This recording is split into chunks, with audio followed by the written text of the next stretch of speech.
آگے اللہ سبحانہ تعالیٰ فرماتے ہیں افمن کیا بھلا وہ شخص جو کانا ہو علی بینۃ اوپر ایک واضح دلیل کے میں اور ربہ اپنے رب کی طرف سے ویتلوہ اور اس کے پیچھے شاہدن ایک گواہ ہو منہ اس اللہ کی طرف سے ومن قبلہ اور اس سے پہلے کتاب موسیٰ موسیٰ علیہ السلام کی کتاب ہو امامن جو رہنما ورحمتن اور رحمت تھی اولئک یؤمنون بہ یہی لوگ ایمان رکھتے ہیں اس قرآن پر۔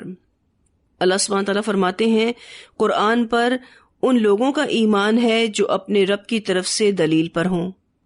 تو بھلا وہ شخص جو اپنے رب کی طرف سے ایک واضح دلیل پر ہو اور اس کے ساتھ ایک گواہ ہو اور اس سے پہلے موسیٰ کی کتاب ہو جو رہنما اور رحمت تھی، تو پھر کیسے وہ ایمان نہیں لائے گا؟ یعنی ایمان لانے کے لیے یہ ساری چیزیں اس کے لیے سپورٹیو ہیں۔ یہاں پر جو واضح دلیل کی بات ہوئی علی بینۃ من ربہ، واضح دلیل سے مراد یہاں پر فطرت سلیمہ ہے، یعنی دین فطرت کی بات ہو رہی ہے، یا پھر عہد الست کی بات ہو رہی ہے، جس کا ذکر ہم نے سورہ اعراف میں پڑھا تھا کہ اللہ سبحانہ تعالیٰ نے تمام ارواح سے وعدہ لیا۔ عالم ارواح میں پوچھا تھا اللہ سبحانہ تعالیٰ نے تمام روحوں سے کیا میں تم سب کا رب نہیں ہوں؟ تو ساری ہی روحوں نے کیا جواب دیا تھا؟ قالوا بلا، کیوں نہیں اللہ تعالیٰ آپ ہی ہمارے رب ہیں۔ یا پھر یہاں عہد الست کی بات ہو رہی ہے جو ہر انسان کے تحت شعور یعنی بیک آف مائنڈ میں ہے، اس وجہ سے اللہ کی معرفت اس کے اندر موجود ہے، مگر یہ معرفت الہی لائف لیس ہوتی ہے، یا پھر اسے آسان الفاظوں میں ہم یہ کہہ سکتے ہیں کہ سوئی ہوتی ہے۔ پھر جب وحی کے ذریعے اس کے پاس ہدایت پہنچتی ہے تو وہ معرفت جاگ جاتی ہے۔ اس بارے میں ایک روایت آتی ہے، رسول اللہ صلی اللہ علیہ وسلم نے فرمایا ہر بچہ فطرت پر پیدا ہوتا ہے، پھر اس کے ماں باپ اس کو یہودی یا نصرانی یا مجوسی بنا لیتے ہیں، جیسے کہ جانوروں کے بچے صحیح سالم پیدا ہوتے ہیں۔ کیا تم نے کوئی ایسا جانور دیکھا ہے کہ پیدائشی طور پر اس کے جسم کا کوئی حصہ کٹا ہوا ہو؟ اسے بخاری نے روایت کیا ہے۔ یعنی ہر بچہ فطرت پر پیدا ہوتا ہے، اور وہ فطرت کیا ہے؟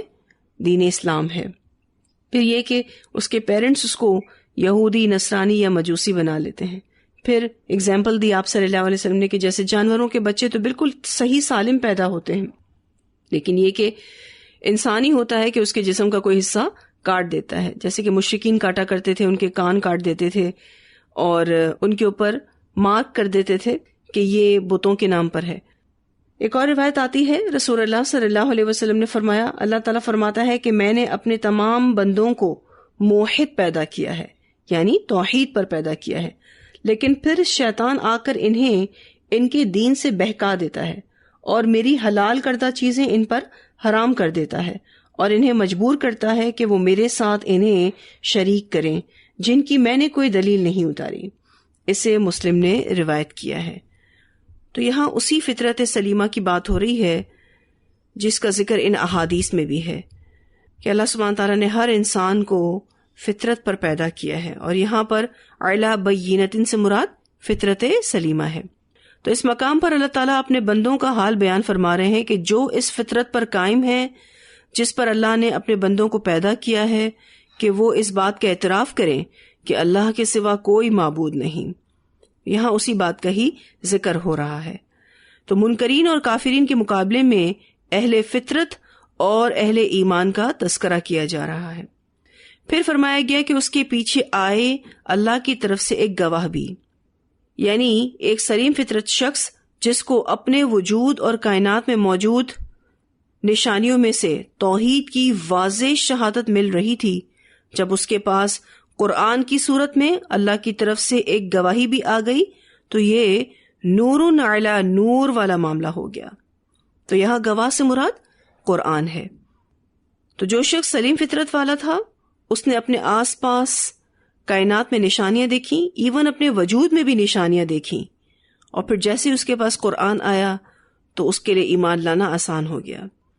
پھر یہ کہ گواہ سے مراد یہاں پر آپ صلی اللہ علیہ وسلم بھی ہیں جو اس صحیح فطرت کی طرف دعوت دیتے ہیں۔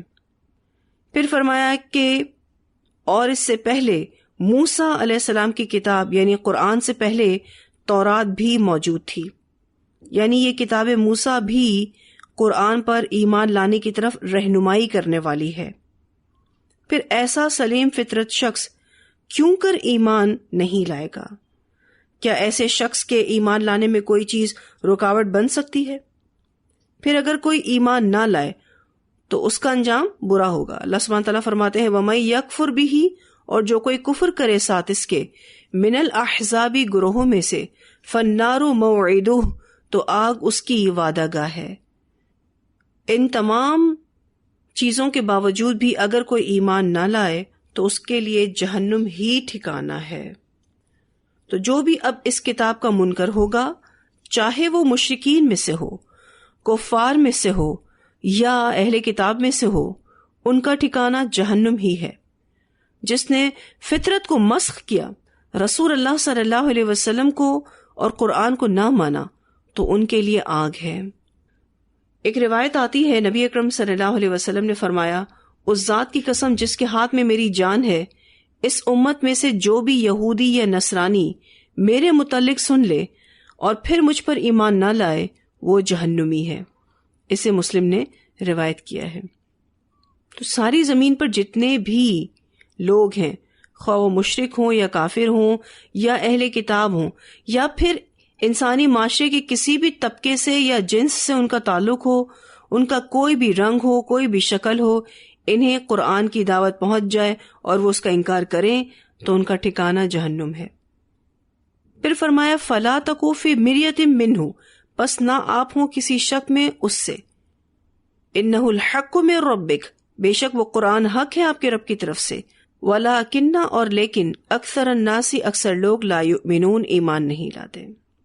آپ صلی اللہ علیہ وسلم سے کہا جا رہا ہے کہ آپ شک کرنے والوں میں سے نہ ہوئیے گا، کیونکہ پیش کرنے والے کو بہت سارے لوگ جھٹلائیں تو وہ بھی شک میں پڑ سکتا ہے۔ پھر یہ کہ آپ صلی اللہ علیہ وسلم کو مخاطب کر کے امت کو سمجھایا جا رہا ہے، اور یہ بات زیادہ راجح ہے کہ آپ صلی اللہ علیہ وسلم سے خطاب صرف تاکید کے لیے ہے، اصل خطاب عام لوگوں سے ہے۔ ومن، اور کون، اظلم، زیادہ بڑا ظالم ہے، ممن افترا، اس شخص سے جو گھڑ لے، علی اللہ، اللہ پر، کذباً، جھوٹ۔ اللہ پر جھوٹ باندھنے کے حوالے سے ہم کئی بار پڑھ چکے ہیں۔ یہ مشرکین مکہ اللہ پر یہ جھوٹ باندھتے تھے کہ فرشتے اللہ کی بیٹیاں ہیں، اور انہی کے بنائے ہوئے بتوں کو وہ اللہ کا شریک بناتے، اور ساتھ ساتھ یہ بھی کہتے کہ قرآن اللہ کا کلام نہیں ہے۔ تو اللہ سبحانہ تعالیٰ فرماتے ہیں کہ پھر ایسے شخص سے بڑا ظالم اور مجرم کون ہو سکتا ہے جو اللہ پر جھوٹ باندھے۔ اولئک، یہی لوگ، یعرضون، پیش کیے جائیں گے، علی ربہم، اپنے رب پر۔ یہی لوگ کل قیامت کے دن اللہ کے سامنے ذلت اور رسوائی کے ساتھ پیش کیے جائیں گے۔ وَيَقُولُ الْأَشْهَادُ، اور کہیں گے گواہ۔ اب یہاں گواہ کون کون ہوں گے؟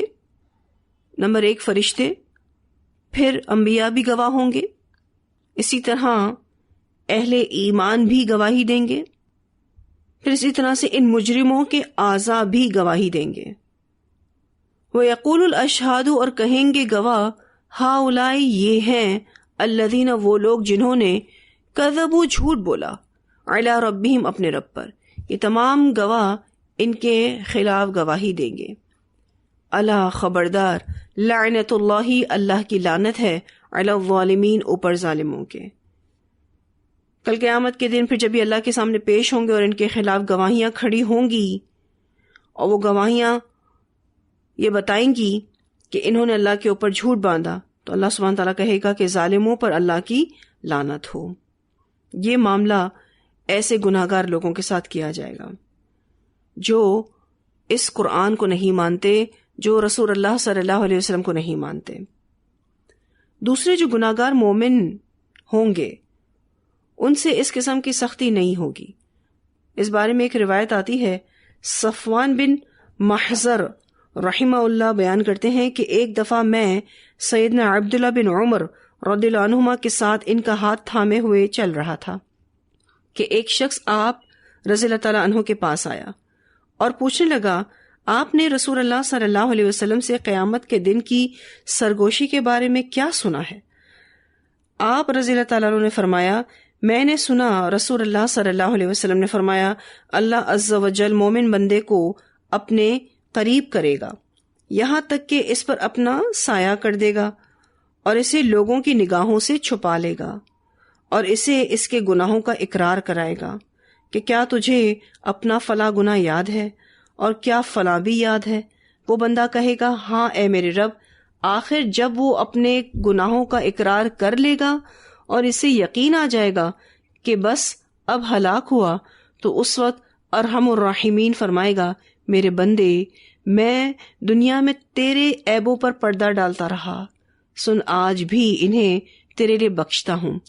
پھر اس کی نیکیوں کا اعمال نامہ اسے دے دیا جائے گا، اور اس کے برعکس کفار و منافقین پر تو گواہ پیش ہوں گے جو کہیں گے کہ یہی ہیں وہ جو اللہ پر جھوٹ بولتے تھے۔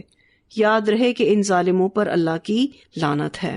اسے بخاری نے روایت کیا ہے۔ اب آپ اس حدیث میں دیکھ سکتے ہیں کہ ایک ایسا مومن جو گناہ گار تھا، جب اپنے گناہوں کو ایکسیپٹ کرتا رہا تو اللہ سبحانہ تعالیٰ نے اس کے گناہوں کو معاف کر دیا، اور اس کے برعکس جو کفار اور منافقین ہیں ان کے لیے انجام بہت ہی برا ہے۔ ایک اور روایت آتی ہے رسول اللہ صلی اللہ علیہ وسلم نے فرمایا اللہ تعالیٰ ظالموں کو مہلت دیتا رہتا ہے اور بالآخر جب پکڑتا ہے تو پھر نہیں چھوڑتا۔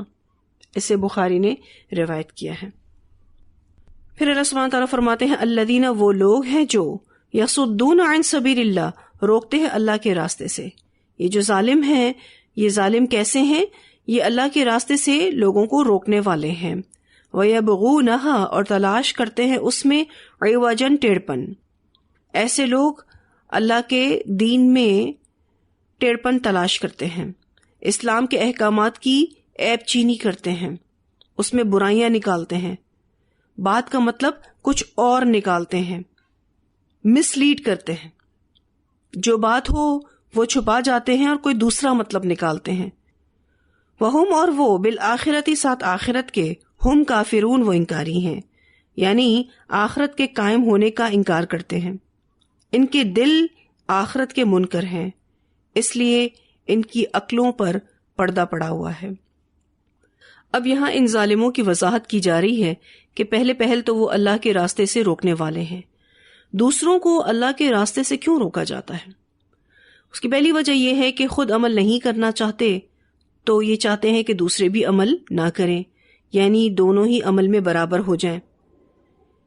اسی طرح ان کے نزدیک اس علم کی اہمیت نہیں ہوتی، تو پھر وہ دوسروں کی نظروں میں بھی اہمیت کو کم کرنے کی کوشش کرتے ہیں۔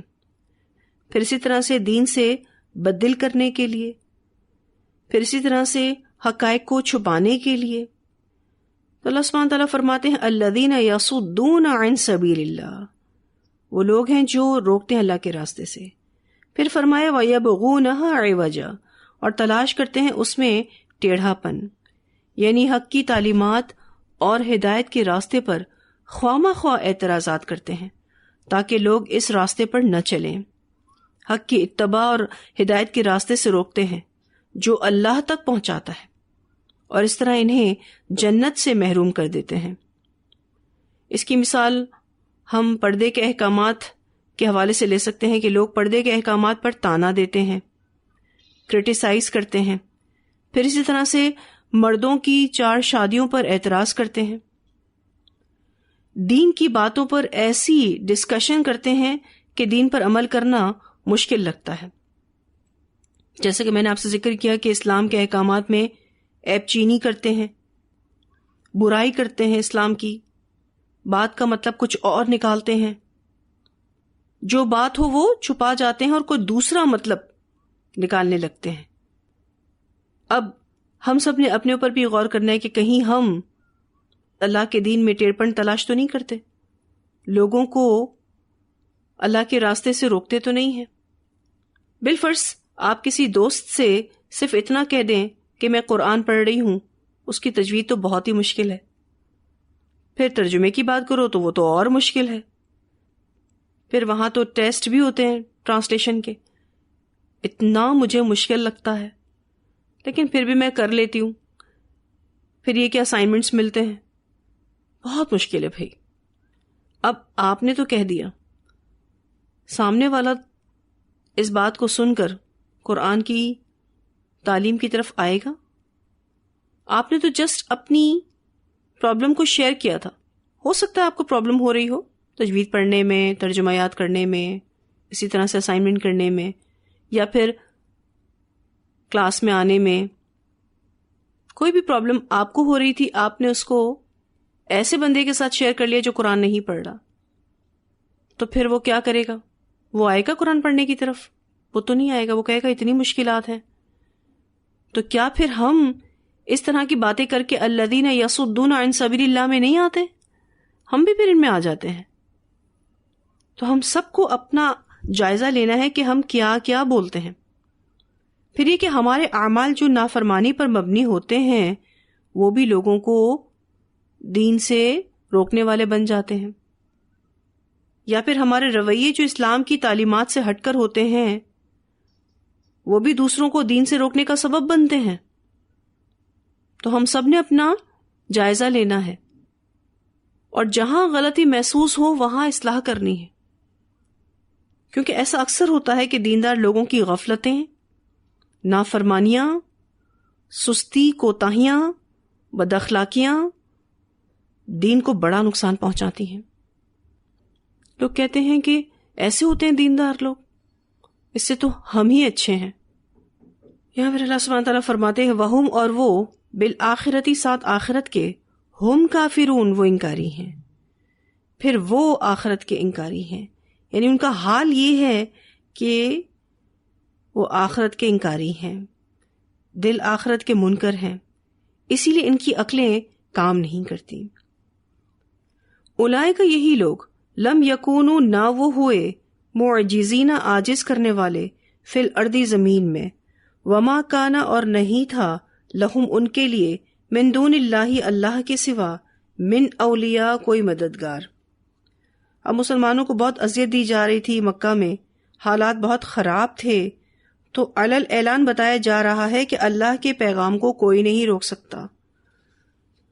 یضاعف، دگنا کیا جائے گا، لہم العذاب، ان کے لیے عذاب، ان کو دگنا عذاب دیا جائے گا. ما کانوا، نہ تھے وہ، یستطیعون السمع، استطاعت رکھتے حق سننے کی، وما، اور نہ ہی، کانوا، تھے وہ، یبصرون، حق کو وہ دیکھتے. انہیں دگنا عذاب دیا جائے گا کیونکہ خود بھی بھٹکے اور دوسروں کو بھی بھٹکایا. اور دوسری وجہ ان کو کیوں دگنا عذاب دیا جائے گا؟ اس لیے کہ اللہ تعالیٰ نے انہیں کان، آنکھیں اور دل دیے تھے، مگر یہ ان کے کچھ کام نہ آئے، بلکہ حق سننے سے یہ بہرے بنے رہے، حق کی اتباع کرنے سے یہ اندھے بنے رہے. یعنی ان کا حق سے اعراض اور بغض اتنا زیادہ تھا کہ یہ اسے سننے اور دیکھنے کی طاقت ہی نہیں رکھتے تھے. یا پھر اللہ نے انہیں کان اور آنکھیں تو دی تھیں، لیکن انہوں نے ان سے حق کی بات نہ سنی اور نہ دیکھی، گویا ان نعمتوں نے انہیں کوئی فائدہ نہ پہنچایا. ویسے بھی آپ دیکھیے کہ جو سننا نہیں چاہتا، جو دیکھنا نہیں چاہتا، وہ انتہائی ضد میں مبتلا ہے. تو اللہ سبحانہ تعالیٰ فرماتے ہیں ما کانوا یستطیعون السمع وما کانوا یبصرون. اولئک الذین، یہی وہ لوگ ہیں جنہوں نے، خسروا، خسارے میں ڈالا، انفسہم، اپنی جانوں کو، وضل عنہم، اور گم ہو گئے ان سے، ما کانوا، جو کچھ تھے وہ، یفترون، گھڑا کرتے. ایسے ہی لوگوں نے اپنے آپ کو خسارے میں ڈالا اور ان سے وہ سب کچھ گم ہو گیا جو وہ گھڑا کرتے تھے. یعنی انہیں اپنے جھوٹے معبود اور سفارشی، اسی طرح سے من گھڑت عقائد اور نظریات، سستی نجات کے عقیدے اور تمام شرک، کچھ بھی یاد نہیں آئے گا، کچھ بھی نہیں سوجے گا، سب کچھ ان سے گم ہو جائے گا. جو انہوں نے اللہ پر جھوٹ باندھا وہ سب گم ہو جائے گا، انہیں کچھ بھی نہیں سوجھے گا. وَضَلَّ عَنْهُمْ مَا كَانُوا يَفْتَرُونَ. لا جرم، نہیں کوئی شک، یقیناً، انہم، بے شک وہ لوگ. اب آپ دیکھیے کہ بے شک کے لیے دو طرح سے بات آئی ہے، لا جرم اور پھر اسی طرح سے انہم میں انا، نہیں کوئی شک یعنی بے شک، اور بے شک وہ لوگ فی الآخرتی آخرت میں ہم الاخسرون وہی ہیں جو سب سے زیادہ خسارہ پانے والے ہیں. یہی لوگ سب سے زیادہ خسارہ پائیں گے. کیوں؟ کیونکہ انہوں نے اللہ کے ساتھ شرک کیا، اپنے جھوٹے معبود بنائے، اپنے سفارشی بنائے، پھر اسی طرح سے من گھڑت عقائد انہوں نے بنائے، سستی نجات کے عقیدے انہوں نے گھڑے، بہت کچھ اللہ پر جھوٹ باندھا. تو پھر اس بات میں کوئی شک نہیں کہ یہ لوگ آخرت میں سب سے زیادہ خسارہ پانے والے ہوں گے. ان الذین، بے شک وہ لوگ جو آمنو ایمان لائے، وعملوا الصالحات اور انہوں نے عمل کیے اچھے، واخبتوا اور انہوں نے عاجزی کی، الی ربہم اپنے رب کی طرف. اب اہل ایمان کا صلہ بتایا جا رہا ہے. اس سے پہلے اہل جہنم کا ذکر ہوا، اب اہل جہنم کے ذکر کے فوراً بعد اہل جنت کا ذکر کیا جا رہا ہے. اللہ سبحانہ تعالیٰ فرماتے ہیں بے شک وہ لوگ جو ایمان لائے اور انہوں نے اچھے عمل کیے، اور اسی طرح سے عمل صالح کے ساتھ ساتھ انہوں نے عاجزی بھی اختیار کی، اولئک یہی لوگ اصحاب الجنت جنتی ہیں، ہم فیہا خالدون وہ اس میں ہمیشہ رہنے والے ہیں. ایسے لوگ جنتی ہیں، ان کو جنت سے کوئی بھی نہیں نکالے گا، یہ اس میں ہمیشہ کے لیے داخل کر دیے جائیں گے. ایمان اور عمل صالح کے بعد یہ کیفیت آتی ہے اخبتو. اخبتو کا جو لفظ ہے نا، خوابا تا سے ہے، نشیبی اور نرم زمین کے لیے یہ لفظ استعمال ہوتا ہے. ایسی زمین پر پاؤں پڑے تو پاؤں اندر دھنس جائے، تو مومن اللہ کا حکم سن کر فوراً مان لیتا ہے، جھک جاتا ہے. ان کے دل بھی جھک جاتے ہیں، ان میں کوئی بڑائی نہیں ہوتی، یہ عاجزی اختیار کرتے ہیں. اور جیسا کہ میں نے ذکر کیا کہ ایمان اور عمل صالح کے بعد ہی یہ کیفیات آتی ہیں. کون سی کیفیات؟ وَأَخْبَتُوا إِلَىٰ رَبِّهِمْ، یعنی اللہ سچی معرفت اور محبت نصیب کرتا ہے. تو ایسے لوگوں کے لیے جنت ہے اور وہ اس میں ہمیشہ رہیں گے. اللہم اجعلنا منہم، اللہ تعالیٰ ہم سب کو ان میں شامل کرے. مثل الفریقین، مثال دو گروہوں کی، کالاعمی مانند اندھے، والاصمی اور بہرے، والبصیری اور دیکھنے والے، والسمیع اور سننے والے کے ہے. هل یستویان مثلا، کیا وہ دونوں برابر ہو سکتے ہیں مثال میں؟ افلا تذکرون، کیا بھلا تم نصیحت نہیں پکڑتے؟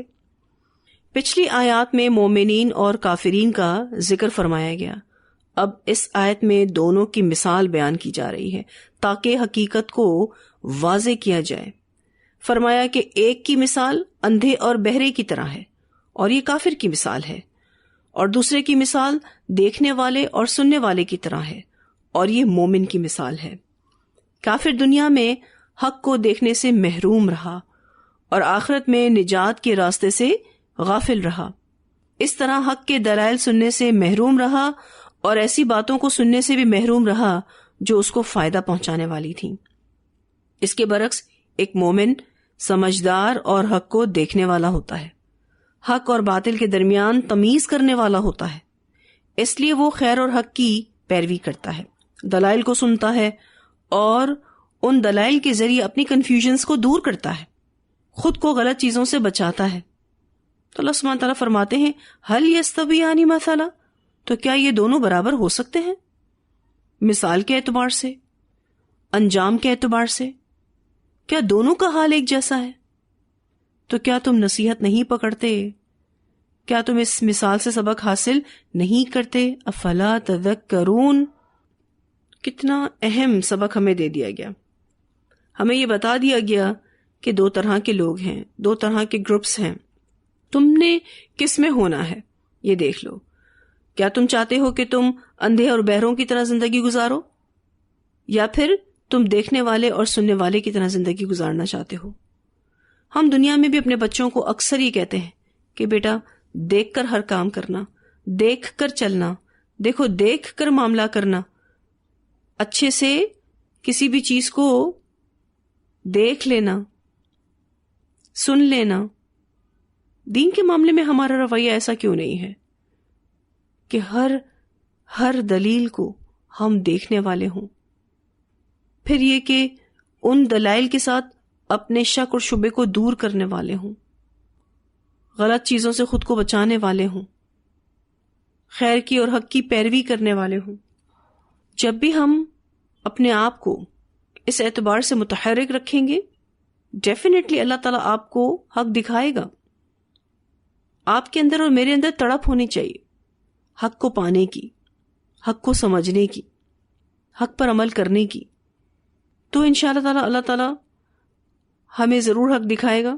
پھر اللہ ہماری مدد کرتا ہے اس پر عمل کرنے کے حوالے سے بھی، کیونکہ عمل بھی ہم اپنی طاقت سے نہیں کرتے. وما توفیقی الا باللہ. جو بھی ہمارے اچھے اعمال ہیں وہ سب اللہ ہی کی توفیق سے ہے. تو یہاں الحمدللہ ہمارا یہ لیسن مکمل ہوا. اتنی آیات کی تلاوت سنتے ہیں. أَفَمَنْ كَانَ عَلَى بَيِّنَةٍ مِّن رَّبِّهِ وَيَتْلُوهُ شَاهِدٌ مِّنْهُ وَمِن قَبْلِهِ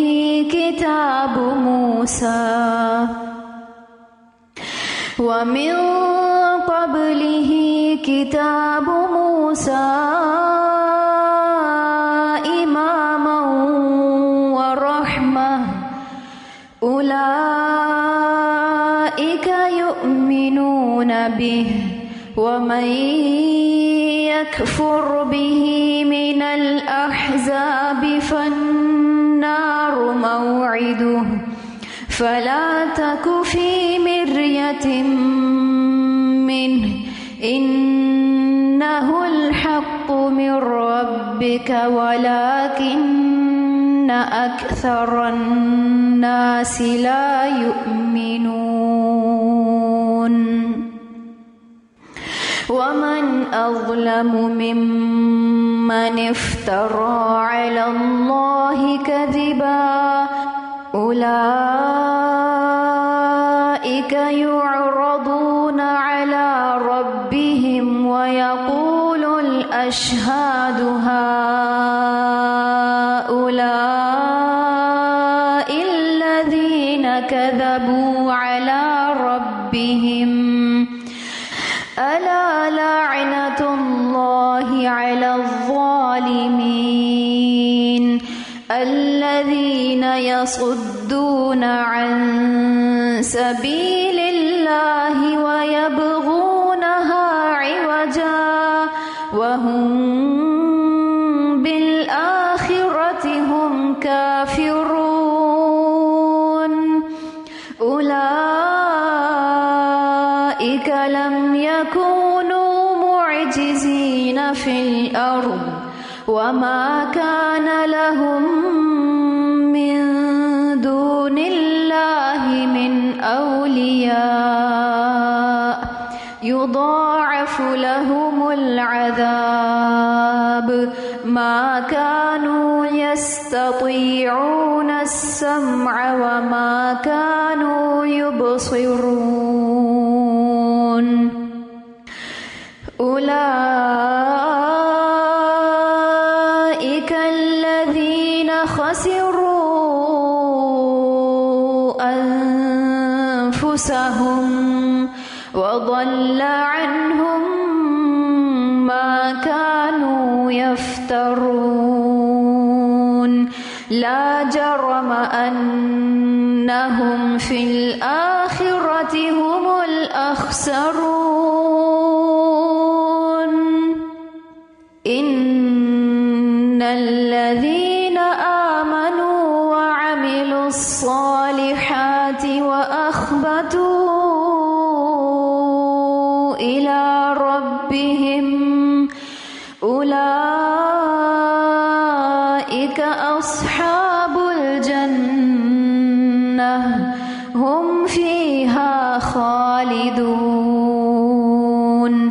مَثَلُ الْفَرِيقَيْنِ كَالْأَعْمَى وَالْأَصَمِّ وَالْبَصِيرِ وَالسَّمِيعِ هَلْ يَسْتَوِيَانِ مَثَلًا أَفَلَا تَذَكَّرُونَ.